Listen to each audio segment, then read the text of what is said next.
Président de l'Assemblée générale, Mesdames, Messieurs les chefs d'État et de gouvernement, Monsieur le secrétaire général, Madame la secrétaire générale adjointe, Mesdames, Messieurs, distingués invités.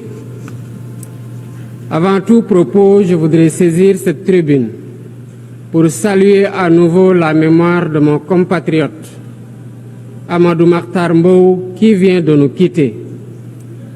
Ancien directeur général de l'UNESCO de 1974 à 1987, il fut un homme d'État émérite et un fervent acteur panafricain de la lutte pour les indépendances. Je félicite M. Philomène Yang pour son élection à la présidence de cette Assemblée générale des Nations unies, ainsi que son prédécesseur pour sa contribution à la mise en œuvre de notre agenda commun. À travers vous, je formule mes vœux de succès dans la conduite de nos travaux. Je salue également l'engagement constant du secrétaire général Antonio Guterres, dont les efforts pour promouvoir la paix, la dignité humaine et le multilatéralisme sont plus que jamais nécessaires. Le Sénégal renouvelle son plein soutien à sa mission en ces temps de turbulence mondiale. En prenant la parole aujourd'hui, je suis habité d'une conviction profonde: l'unité dans la diversité est la clé pour garantir le développement durable et la dignité humaine pour tous, partout dans le monde. Ce thème de la présente session, qui guide nos discussions, nous invite à repenser nos responsabilités collectives et à nous assurer que les principes fondamentaux des Nations unies, définis il y a près de 8 décennies, continuent de porter la promesse d'un monde plus juste et plus équitable.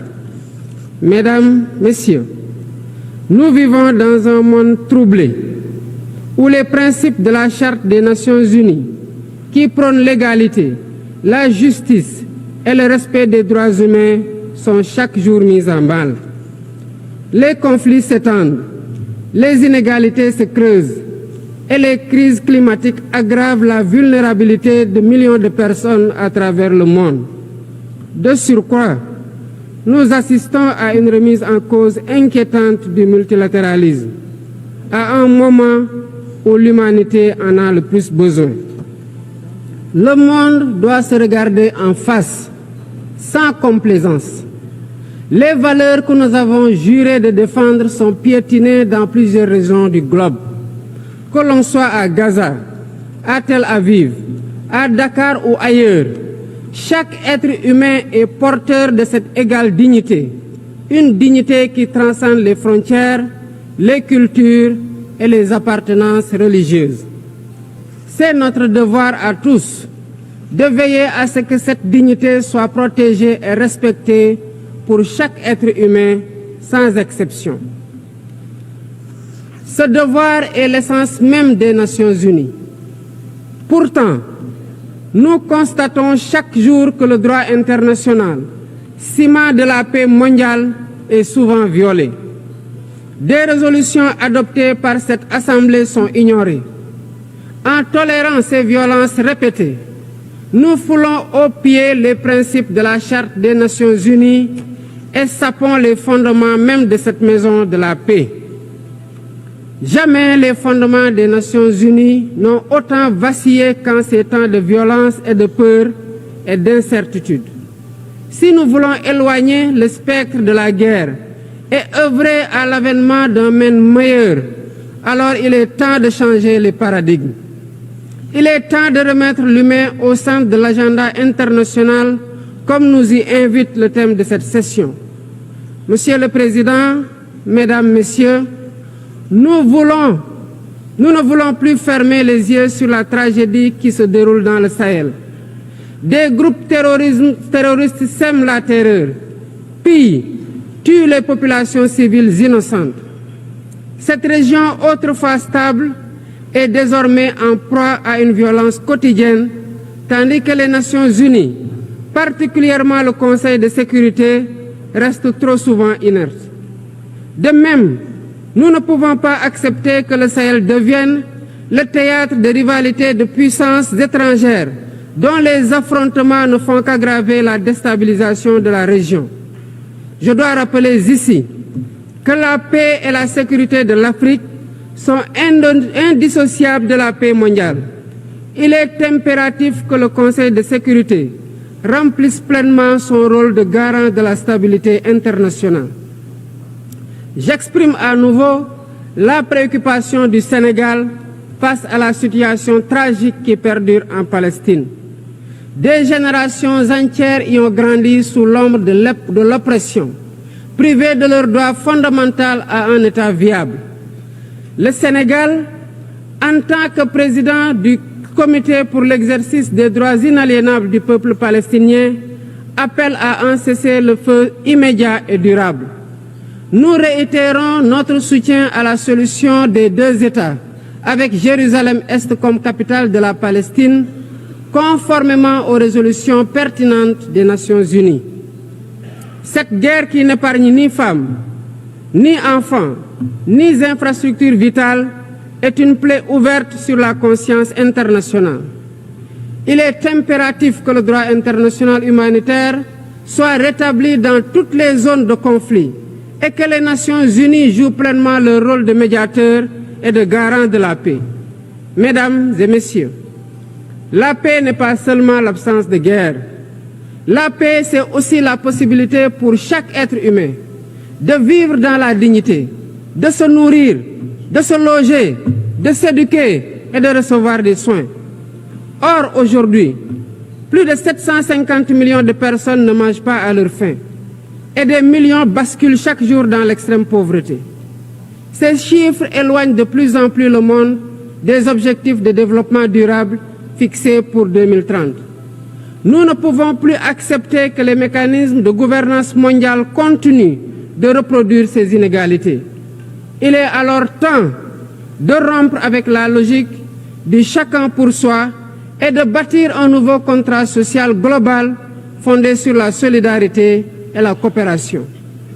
Ce contrat doit inclure des réformes majeures pour s'attaquer aux défis politiques, économiques, environnementaux de notre époque. Premièrement, il est impératif de sauvegarder et de renforcer le multilatéralisme comme cadre unique d'action pour la paix et la sécurité internationale.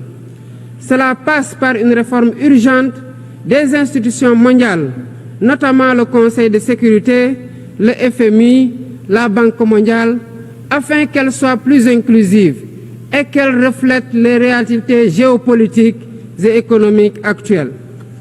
Le continent africain, en particulier, doit avoir une place plus importante dans ces instances de décision. Deuxièmement, il est temps de corriger les injustices économiques qui freinent le développement de nombreux pays du Sud. Le commerce illégal, l'évasion fiscale, les flux financiers illicites et les congés fiscaux abusifs ruinent les pays en développement, notamment en Afrique. Ces injustices doivent être corrigées pour permettre à tous les pays de participer pleinement au commerce mondial et de bénéficier de la croissance économique. Troisièmement, il est essentiel de garantir avec détermination et d'agir avec détermination contre le réchauffement climatique en respectant le principe de responsabilité commune mais différenciée.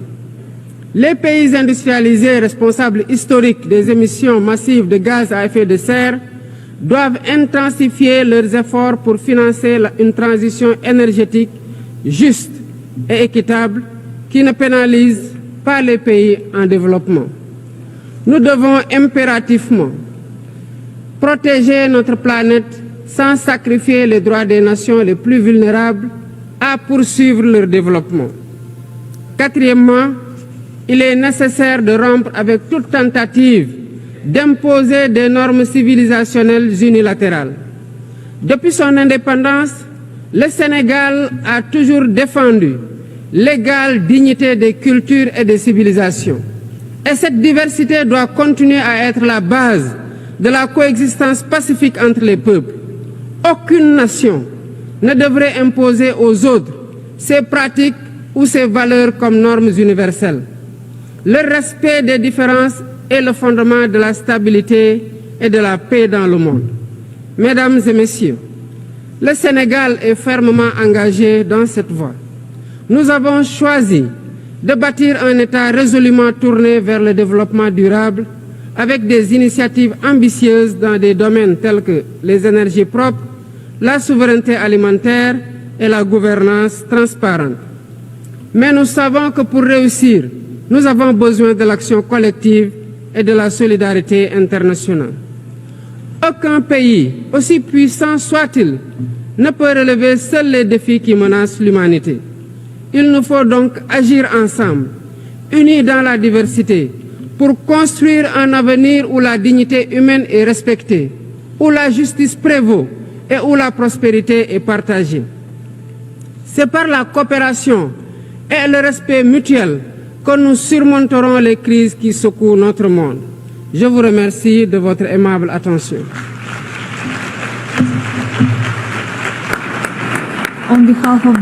Au nom de l'Assemblée, je remercie le président de la République du Sénégal.